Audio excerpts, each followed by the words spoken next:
नमस्कार। हमारे चैनल व्रत पौराणिक और ऐतिहासिक कथाओं में आपका स्वागत है, जिस पर हम अलग अलग तरह की व्रत कथा, पौराणिक कथा और ऐतिहासिक कथाओं का वीडियो अपलोड करते हैं। हमारी आज की पौराणिक कथा है श्री हरि कथा विधि का विधान। इससे पहले हम कथा की शुरुआत करें, आप हमारे चैनल को सब्सक्राइब करके बेल आइकन को ऑल पर सेट कर दें, ताकि हम जब भी कोई वीडियो अपलोड करें वह सबसे पहले आप तक पहुँचे।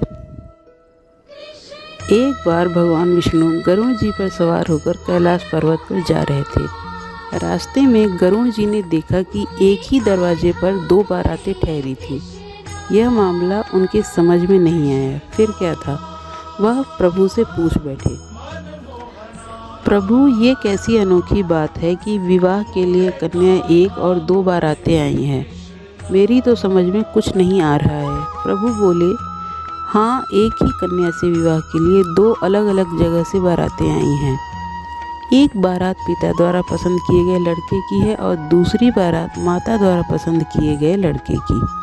यह सुनकर गरुड़ जी बोले, आखिर विवाह किसके साथ होगा?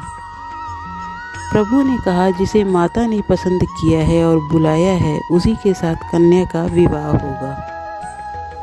भगवान की बात सुनकर गरुड़ जी चुप हो गए और भगवान को कैलाश पर पहुंचाकर कौतूहलवश पुनः वापस उसी जगह आ गए जहां दोनों बारातें ठहरी थी। गरुड़ जी ने मन में विचार किया कि यदि मैं माता के बुलाए गए वर को यहाँ से हटा दूं तो विवाह कैसे संभव होगा। फिर क्या था, गरुड़ जी ने विधि के विधान को देखने की जिज्ञासा के लिए तुरंत ही उस वर को उठाया और ले जाकर समुद्र के एक टापू पर छोड़ दिया। ऐसा कर गरुड़ जी थोड़ी देर के लिए ठहरे भी नहीं थे कि उनके मन में अचानक से यह विचार दौड़ा कि मैं तो इस लड़के को उठाकर यहाँ ले आया हूँ, पर यहाँ तो खाने पीने की कोई व्यवस्था नहीं है।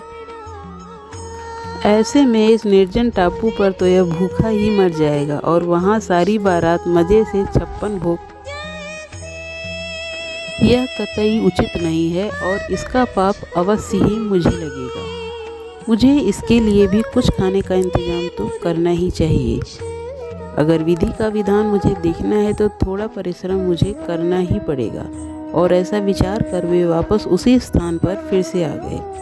इधर कन्या के घर पर स्थिति यह थी कि वर के लापता हो जाने से कन्या की माता को बड़ी निराशा हो रही थी, परंतु अब भी वह अपने हठ पर अडिग थी। अतः कन्या को एक भारी टोकरी में बैठाकर ऊपर से फल फूल मेवा मिष्ठान आदि सजाकर रख दिया, जिसमें कि भोजन सामग्री ले जाने के निमित्त वर पक्ष से लोग आए थे। माता द्वारा उसी टोकरी में कन्या को छिपाकर भेजने के पीछे उसकी ये मनसा थी कि वर पक्ष के लोग कन्या को अपने घर ले जाकर वर को खोजकर उन दोनों का ब्याह करा देंगे। माता ने अपना यह भाव किसी तरह होने वाले समधी को सूचित भी कर दिया।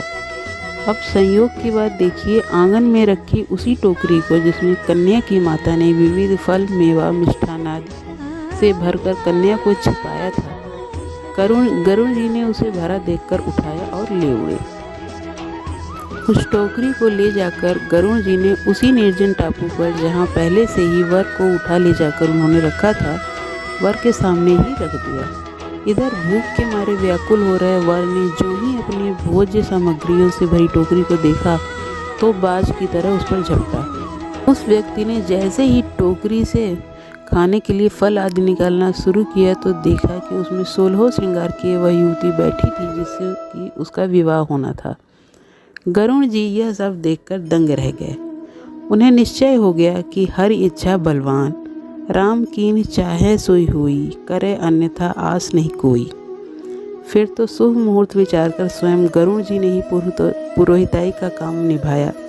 वेद मंत्रों से विधि पूर्वक विवाह कार्य संपन्न कराकर वर वधू को आशीर्वाद दिया और उन्हें पुनः उनके घर पहुंचाया। पश्चात प्रभु के पास आकर उन्होंने सारा वृत्तांत सुनाया और प्रभु से कहा, प्रभु आपने तो अच्छी लीला की, सारा ब्याह कार्य हम ही से करवा लिया। और भगवान विष्णु गरुड़ जी की बातों को सुनकर मंद मंद मुस्कुराते हुए बोले, तुम्ही को तो विधि का विधान देखना था, मैंने कुछ नहीं किया है।